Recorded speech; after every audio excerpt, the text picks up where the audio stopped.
हे ईश्वर, क्या तुम आतंकवादियों से मिले हो जो रोज लाखों लोगों को धर्म के नाम पर मरवाते हो?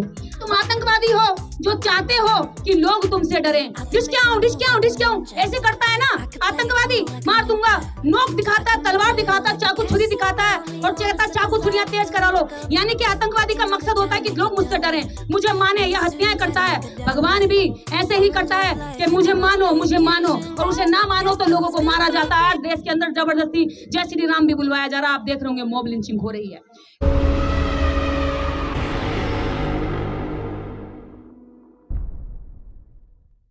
पेरियार की जयंती पर आप समस्त देशवासियों को हार्दिक बधाई और पेरियार को नमन करती हूँ। और पेरियार को नमन करने के लिए मैं उनके 15 सवाल यहाँ से दोहराती हूँ। पेरियार की बात है तो पेरियार के 15 सवाल तो होने ही चाहिए, जिनके 15 सवाल सुनकर मैं क्या कहूँ कि जिनके 15 सवाल सुनकर अभी कप छूट जाएगी। हो सकता है कि यहाँ से पूरे देश के अंदर कल तहलका मच जाए। वो पेरियार के 15 सवाल पेरियार की बेटी बोलेगी। पेरियार का पहला सवाल, जितने ही मोबाइल है सब रिकॉर्ड कर लें, ये ऐतिहासिक पल होने जा रहा है। पेरियार से कांपने वाली जो धूल में धसे हुए मनुवादी है ना, वो भी थर्राने लगेंगे धूल की तरह। अभी देखना क्या होने जा रहा है। मैं पेरियार की बेटी पेरियार के 15 सवाल दिल्ली से दोहराती हूँ। पहला सवाल, क्या तुम कायर हो, हमेशा छिपे ही रहते हो, किसी के सामने प्रकट नहीं होते? ये किसको कहा गया है? निर्देश को नहीं कहा गया, ये भगवान को कहा गया है। दूसरा प्रश्न, हे ईश्वर, क्या तुम्हें खुशामद पसंद है, अपनी तारीफ पसंद है, दान दक्षिणा पसंद है, जो लोगों से दिन रात पूजा अर्चना करवाते रहते हो? दूसरा सवाल हो गया। तीसरा सवाल, क्या तुम सदैव भूखे रहते हो, जो लोगों से मिठाई, दूध, हलवा, पूड़ी, खीर, घी खाते ही रहते हो? चौथा सवाल, क्या तुम मांसाहारी हो, जो लोगों से निर्बल पशुओं की बलि चढ़वाते हो? चौथा सवाल अहम सवाल है, हे ईश्वर, क्या तुम मांसाहारी हो, क्या तुम जानवरों की आंत तोजड़ी खाते हो, जो हमेशा तुम बलि मांगते हो और निर्बल दुर्बल पशुओं की बलि चढ़ा करके तुम अपने आप को खुश करवाते हो?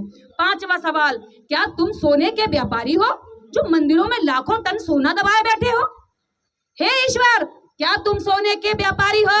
आज व्यापारियों को भी लग रहा होगा हमसे बड़ा व्यापारी तो भगवान निकला। हे ईश्वर, क्या तुम व्यापारी हो, जो लाखों टन सोने को अपने मंदिरों में दबाए बैठे हो? मैं नहीं कह रही हूँ, पेरियार ने कहा है, लगभग 125 साल पहले कहा है। ये पेरियार की बेटी तो बस दोहरा रही है।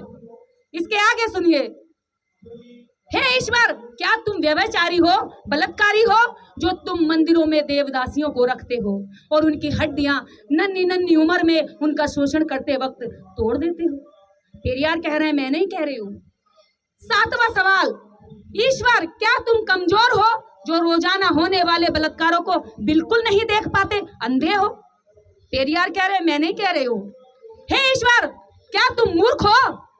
हे ईश्वर, क्या तुम मूर्ख हो, जो दुनिया के देशों में गरीबी भुखमरी होते हुए भी अरबों रुपए का अन्न, दूध, घी, तेल बिना खाए ही नदी नाले में और बहा देते हो, बर्बाद कर देते हो, संसाधनों का नाश कर देते हो?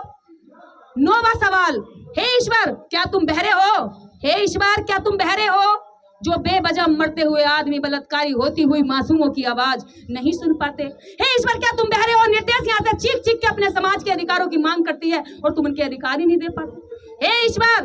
10वां सवाल, क्या तुम अंधे हो, जो रोज अपराध होते हुए नहीं देख पाते हो? अंधे भी हैं।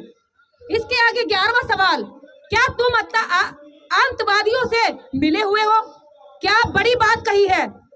हे ईश्वर, क्या तुम आतंकवादियों से मिले हुए हो?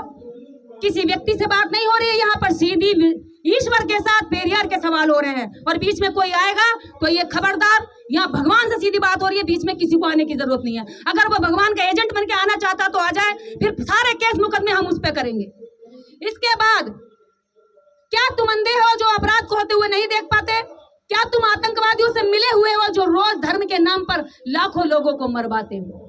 हे ईश्वर, क्या तुम आतंकवादियों से मिले हो, जो रोज लाखों लोगों को धर्म के नाम पर मरवाते हो? 12वां सवाल, क्या तुम आतंकवादी हो? क्या तुम आतंकवादी आतंकवादी हो जो चाहते हो कि लोग तुमसे डरें, डिस्क्याऊं ऐसे करता है ना आतंकवादी, मार दूंगा, नोक दिखाता है, तलवार दिखाता है, चाकू छुरी दिखाता है और कहता चाकू छुरियां तेज करा लो। यानी कि आतंकवादी का मकसद होता है कि लोग मुझसे डरें, मुझे माने। यह हत्याएं करता है। भगवान भी ऐसे ही करता है कि मुझे मानो, और उसे ना मानो तो लोगों को मारा जाता है। आज देश के अंदर जबरदस्ती जय श्री राम भी बुलवाया जा रहा है, आप देख रहे होंगे, मॉब लिंचिंग हो रही है। इसका अगला 13वां सवाल, क्या तुम गूंगे हो जो एक भी शब्द नहीं बोल पाते, लेकिन करोड़ों तुमसे लाखों लोग सवाल करते और एक भी जवाब नहीं दे पाते? मैं अभी यह 15 सवाल कर रही हूं, अगर ईश्वर मुझे एक भी सवाल का जवाब दे दे तो मैं मान जाऊंगी कि इस देश में, इस दुनिया में कोई ईश्वर है, वरना बीच में कोई उसका दलाल बन के मेरा सामना ना करे। इसके बाद 14 सवाल, क्या तुम भ्रष्टाचारी हो जो गरीबों को कभी कुछ नहीं देते, जबकि गरीब पशुपत काम करके कमाए गए धन की पाई पाई तुम्हारे ऊपर न्यौछावर कर देता है? कितनी सोचने वाली बात है। क्या तुम भ्रष्टाचारी हो? इस बात को अधिकारी कर्मचारी बहुत अच्छे से समझ रहे होंगे, क्योंकि जब हम काम करते हैं तो सरकारी योजनाओं में भ्रष्टाचार होता है। अमीर ले जाते हैं गरीब का कार्ड बनाकर। आज भी हजारों लोग ऐसे हैं जो नौकरियां कर रहे हैं। एक तो एमपी बन गई एससी का सर्टिफिकेट बना करके। तो भगवान भी मिला हुआ है इन भ्रष्टाचारियों के साथ कि इन्हें भ्रष्टाचार करने के लिए कहता है कि जा एससी का सर्टिफिकेट लगा ले, जो ओबीसी का सर्टिफिकेट लगा ले, और इनका धन और इनकी सीट छीन के ले जा, इनको लूट के ले जा। तो ये सवाल भगवान से हो रहे हैं, भगवान क्या तुम भ्रष्टाचारी हो जो तुम सारे काम अमीरों के लिए करते हो और गरीबों के लिए कुछ नहीं करते हो? 15वां सवाल, सबसे बड़ा सवाल, क्या तुम मूर्ख हो जो हम जैसे नास्तिकों को पैदा किए जा रहे हो? वाह क्या बात है। हे ईश्वर, क्या तुम मूर्ख हो जो हम जैसे नास्तिकों को पैदा किए जा रहे हो? जोर से बजाइए तालियां, बहुत बड़ी बात है।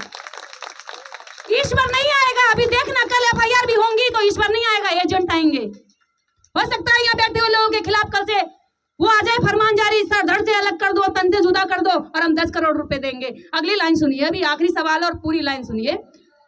क्या तुम मूर्ख हो जो हम जैसे नास्तिकों को पैदा किए जा रहे हो, जो तुम्हें रात दिन खरी खोटी सुनाते हैं और तुम सुनते रहते हो, तुम्हारे अस्तित्व को नकारते हैं और तुम उसको चुपचाप बैठकर देखते रहते हो।